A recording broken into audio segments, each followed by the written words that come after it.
Welcome back, everyone. Now, you know, a couple of weeks ago, I was telling you about the new camper build. Well, Jess has told me I can finally tell you, but I've got one better for you. Let's show you.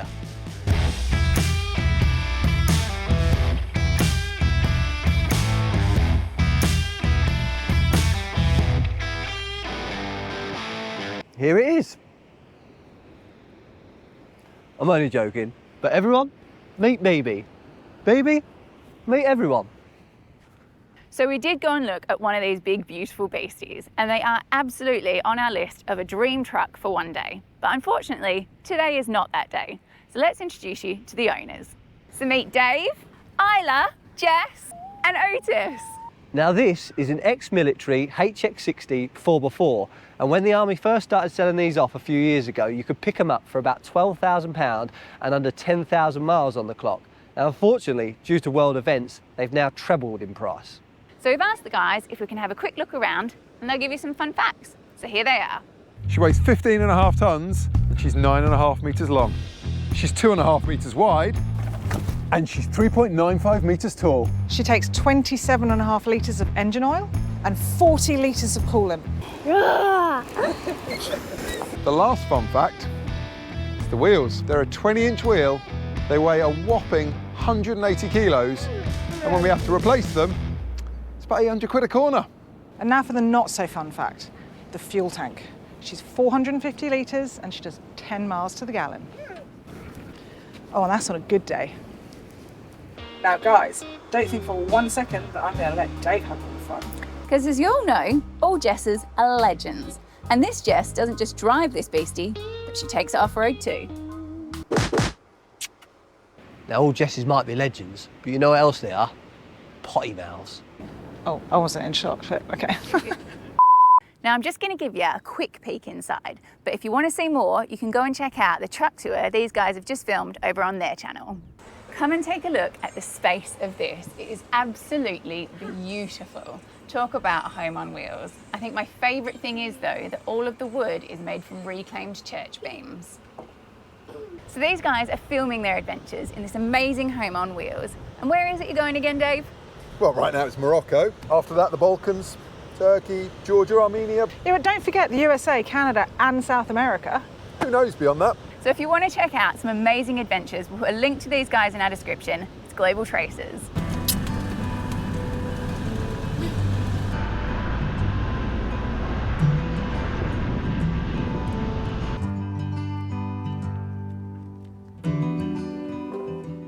So whilst we get over the old truck life MV, we're heading north because I think this is going to be our last vlog in Morocco. I think it is, because we've made it all the way back up to the northwest corner of Morocco here. And I have to say, I've loved it here. There's been so many cool cultural experiences, so many things that have made me think. But I honestly think I have to say my favourite thing has been the wild camping opportunities here. The landing definitely contributes to it, but the freedom you get here is just amazing. You weren't saying that the other night though, were you?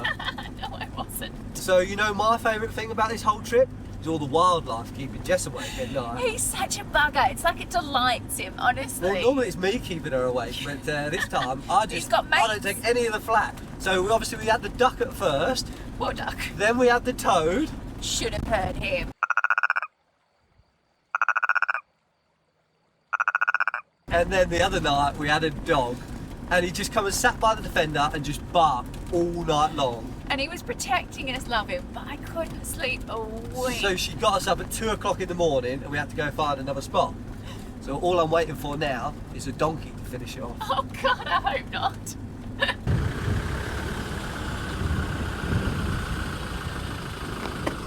Welcome to Rabat. A very windy Rabat. Now Jess has been quite busy this morning, so I've been doing all the research. Oh Jesus. So we got John's tours again today. Oh God. So Rabat is actually the 7th largest city of Morocco. Oh, I didn't know that. And in the 17th century, it was actually run by pirates. There you go. I know it's the capital, Give but me a pat on the back. high five even. So let's go. Lovely. So let's go see if we can find any pirates or any Abduls. Oh God.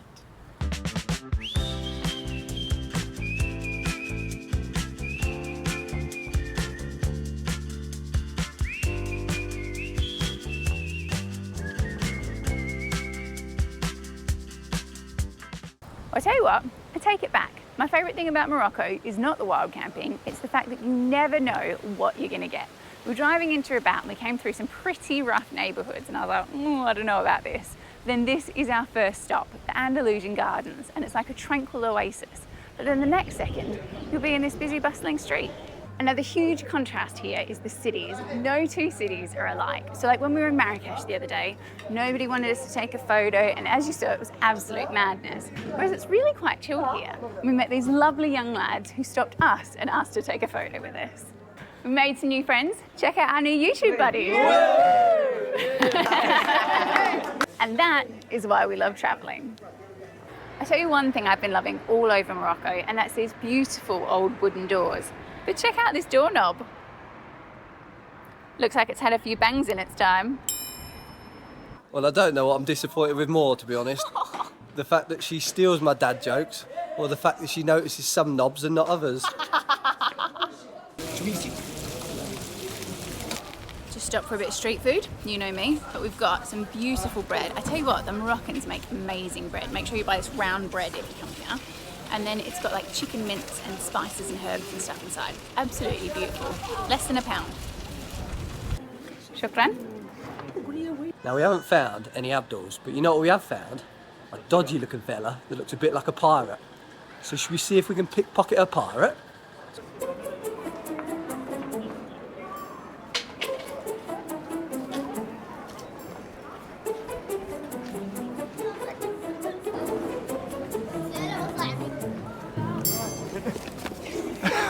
Oh, sorry. I thought, I've got you. We said if we see him again, I'm going to go pickpocket him and put him on the old video. Well, he wasn't a pirate. That was Andy and Carol.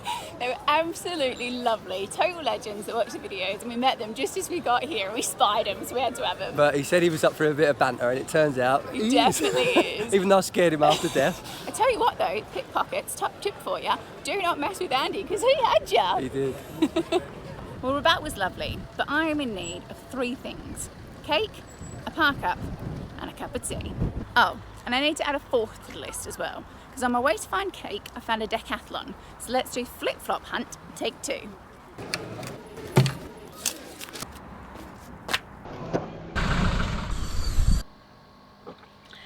Now that's better. Now I know you might be thinking, Jess, you've had your cake before your dinner. But come on now, you all know me. I've got a cake for after dinner too. And I'm being dead lazy for dinner tonight. I just got a cooked chook, some nice bread. We're gonna have some chicken and salad sandwiches. So for tonight's entertainment, because we've got crunchy bread and John can't handle me eating crunchy bread without background noise, we've got the outfit John's picked tonight. So, he's a Kiwi, she's French. They live in Australia, but they're currently in Sweden because they're going to tour Europe, Africa and America. Did you get that? But they're building a Volvo C304 1975 6x6 camper. Beauty. Love it.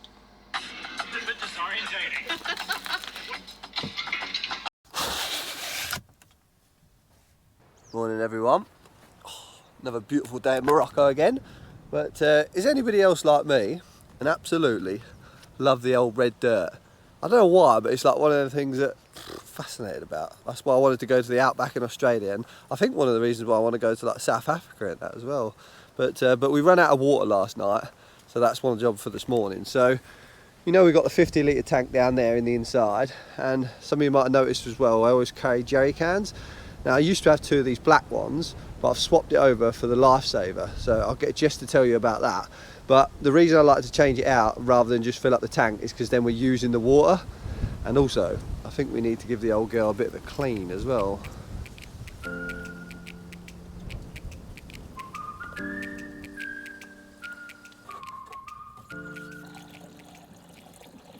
Well, I'm a happy girl now because I can have a cup of tea. But while we're on about water, I wanted to tell you about our Lifesaver jerry can.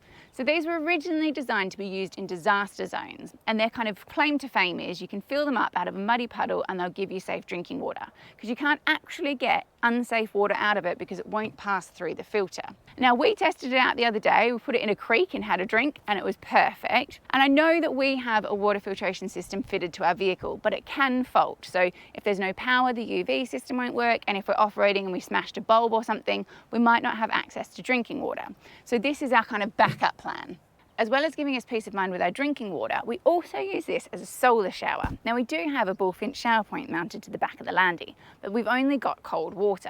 Whereas with this jerry can mounted to the side of the vehicle, when it's in the hot sun all day, it heats it up and I can have a nice warm shower. And it's really simple to use, so let me show you how it works. So it comes with this little shower attachment, and all you do is you clip it in on this side, and then you turn this and give it a few pumps, and that's what pressurizes the system. And then you turn the tap, squeeze your trigger, away you go. Just a little disclaimer, you don't need guns of steel to pump it either. No, you don't. So they're not cheap at £300 each, but when you think the technology they've got, it's quite incredible. And then also, we're going to do a micro camper build one day, and we're just going to use this jerry can as the whole system. So when you price it up, when you've got a water tank, the pipes, the pump, the filters, the tap, a shower point, it's not actually that bad. Another reason we like it as well is when we watched Overlanding Sophia, when they were in Alaska, their water pipes froze and they had one of these and they were still able to use water and drink water and everything like that. So all in all, a brilliant little bit of kit for the camper. Now enough of that waffle, I know what you've really come here to see.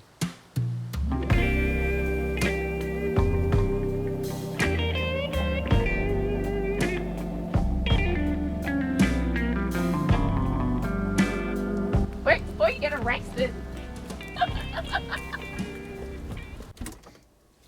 Hope you enjoyed that little treat, ladies, and all you men out there as well.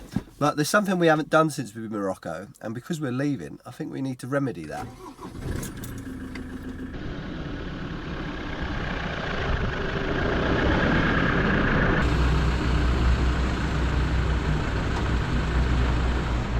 We couldn't not check out a Moroccan hardware store now, could we?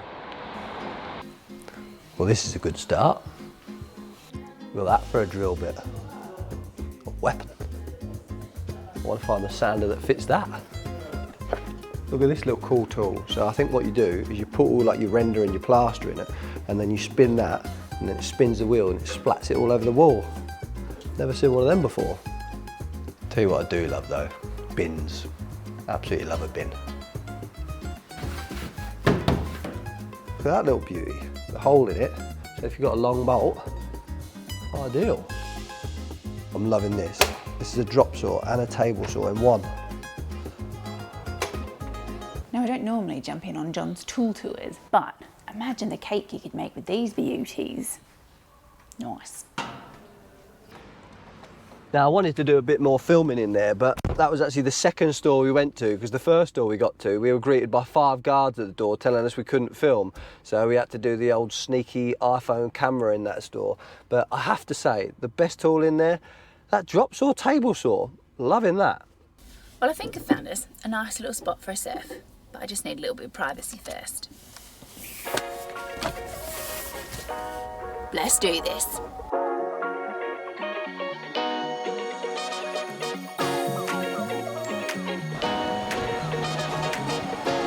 Tell you what, the waves look pretty bad out there. Have to keep an eye on Jess. Could do it with a lifeguard really. But never fear, Hasselhoff is here.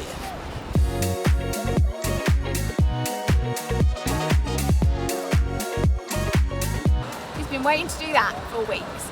Let's hope I don't need the Baywatch Babe rescue.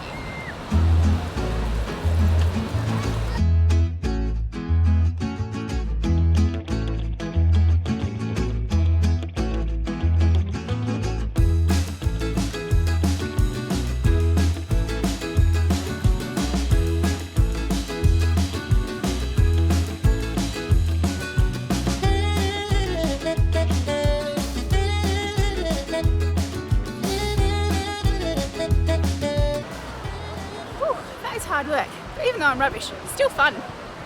Now I know we don't look like professional surfers, but We suck, let's be the honest. camera's a bit deceiving. The waves are a lot bigger than they are and we're going a lot quicker than we are. It is one of those things though, that like looks really sippy on camera but is a lot more of a Yeah, thrill if in you've ever person. tried surfing, you know how much of a buzz you get when you actually Yeah. catch a wave, you And get you up, actually get up and and- even if you just ride it for a few seconds. Yeah, it and is if you haven't amazing. done it before, give it a go, because Yeah. it's so much fun. And this beach is a beauty as well. It's right in the heart of Rabat. The old Casbah looks down onto it and there's a parking lot just round the corner. And it's so nice seeing everybody out, or the kids playing, and there's multiple football pitches set up on the sand, isn't there? But guess what? I haven't eaten anything today. I think that's why I wasn't quite so, super powered at the That's her surfing. excuse anyway. Yeah. So I think we need to get ourselves some food.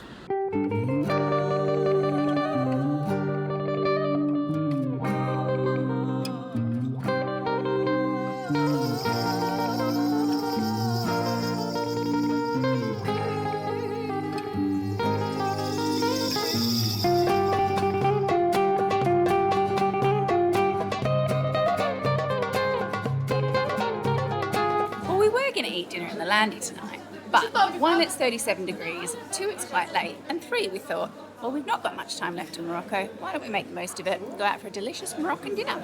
So I found ourselves a lovely little cafe on the corner here, and there's loads of locals eating here, so I'm hoping that's a sign that the grub is good. But Rabat is a lovely place, and it's so nice that we've come out this evening as well, because it's absolutely buzzing. It was really quiet yesterday. When you read about Rabat, it says that Medina is a lot more local, and we've certainly noticed that. I haven't seen hardly any tourists out this evening, so that's a really cool thing to experience. And we haven't been hassled at all. So I would say, if you want to come to Morocco and experience kind of city life, hug the coast, because it seems to be a lot more chilled out here. Well, the dinner's arrived, and quickly, so that always makes me happy. And we have Arabic shawarmas for dinner. Also, we have lemon juice, pineapple juice, and orange juice, because they do so many fresh juices over here. It's brilliant. Well, that was delicious. It was so good, honestly. We've got quite lucky with all the meals in Morocco, but Although we did have one the other day that was a bit fancy. But the one thing that we've had 3 times, cold chips. And I mean like stone cold chips as well. So I don't know if that's actually the thing here.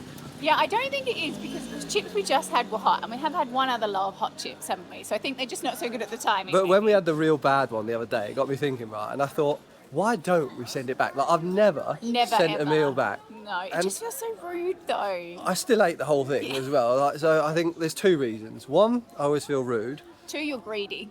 2, well, all right, the 3 reasons. And 3, I can't be bothered to wait for the meal again. You can't wait for the meal the first time around, let alone the second. And you know you're going to get spit chips as well, don't you? But we've eaten dinner. So where do you think we're off to now?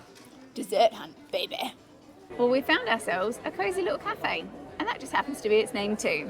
But I think we might have had eyes bigger than our bellies, because we have a massive Nutella and banana crepe, chocolate strawberry and cookies and cream ice cream, and these 2 delicious looking cakes. I don't have stretchy pants.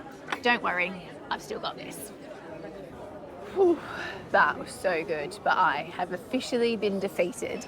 But don't worry, in this household, no man gets left behind. Ooh.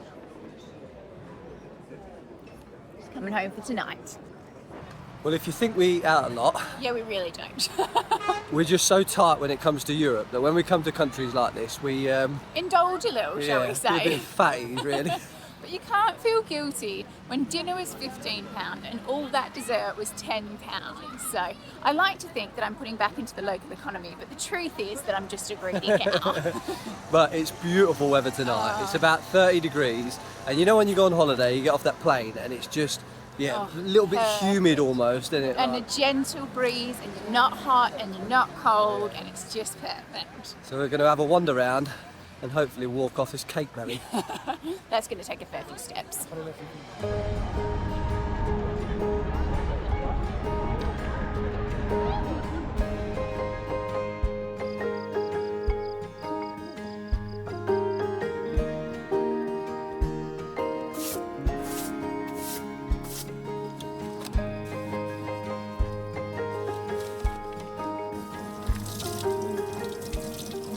Morning, everybody. We had such a lovely night last night. It's one of my favourite things to do, just wander around a city and watch the world go by. Now, you might recognise our park up, because yes, it is the same one from the night before, and it's such a lovely little quiet spot. But I think it's time that we left Rabat.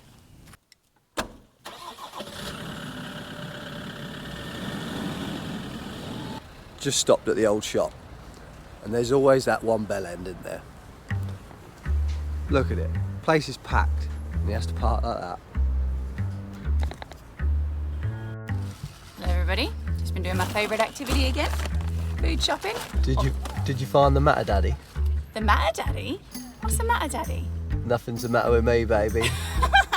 He's such an idiot. Oh, and by the way, we found them. The culprits. Look at that for parking, that is mental, I didn't even see it.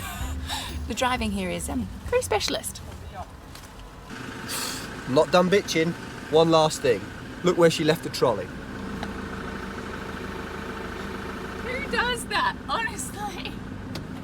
Well, seeing as we're on our way out of Morocco, we figured we'd better tell you what we actually think of the place. And we're going to start with the negatives as well. And I know a lot of people don't like it when you talk about negatives of a country, and they think that you're tarnishing the country and bringing your Western ways there, and everywhere in the world there's bad things about it, and I'm not going to pretend that there's no bad things about Morocco.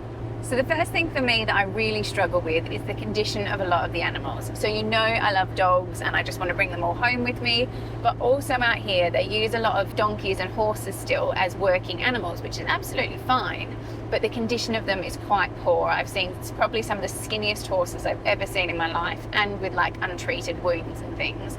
And the other thing I really struggle with is you see a lot of them tied up for their rest break, but they don't take their saddles off, they don't take their bridles off, and they just don't get a rest, and it really does break my heart. One for me is the hassle you get in, not everywhere in Morocco, but just some of the places. And I'd say Marrakesh is the worst. And like I said, it's real strange experience because it's almost, you love it because you see the different way of the world. But after a while, it does get a bit weary. So if you are one that's a bit anxious or don't like that sort of thing, maybe give Marrakesh at night a skip anyway. And then lastly, I know we've said about it before, but the litter here really does break my heart, and the lack of waste management services. And I think a huge part of that is you guys know how much we love wildlife and we love the sea. So when we were in Rabat, it's actually really quite a clean city, and they do have litter picking and stuff, but the beach was terrible. Yeah, it was horrendous. Now for some of the positives, because there's plenty of them anyway, but strangely, one of the positives for me is one of the negatives as well, because it's the hassle you get. Now, when you do get hassled, it isn't nice, but that's because they don't take no for an answer. They'll stop you, they'll physically stop you, they go over the top, and sometimes they even get aggressive with you. But the ones that are brilliant with it is the ones that are just full of banter. They'll give you some cheeky one-liners, they'll have a bit of a laugh, you'll say no thanks, and then they'll like high-five you and you're on your way sort of thing. And that's one of the things I love about it anyway. Yeah. And we've met some gorgeous people as well. So we were struggling to find a park up one night when we went filming. Farmer let us stay in his field, wouldn't take anything from us, was just so welcoming, so hospitable. Obviously you guys saw Noor that we met, and that barber. So we've had some incredible experiences, met some beautiful people, and even had people shout like, "Welcome to Morocco," as we drive and the past. photos. This is one thing we struggle with quite a lot here. So if you're a YouTuber, you'll understand what we mean, or somebody who just likes taking photos because they don't like you taking photos, and like we had that experience, they demand money from you.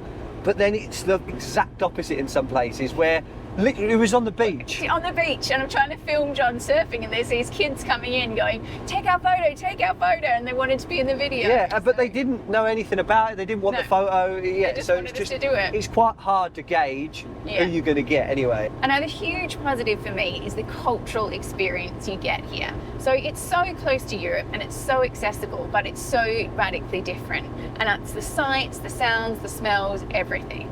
And the other thing as well is Morocco is so diverse, and it's not just diverse kind of place to place, but even in the same spot, it changes throughout the day. So in the sand dunes, they look completely different in the morning to midday to nighttime, and even in the cities, like we showed you in Rabat, it's quiet sometimes during the day and then a bustling metropolis later. So yeah, I love the diversity here. You forgot the food. Oh, the food.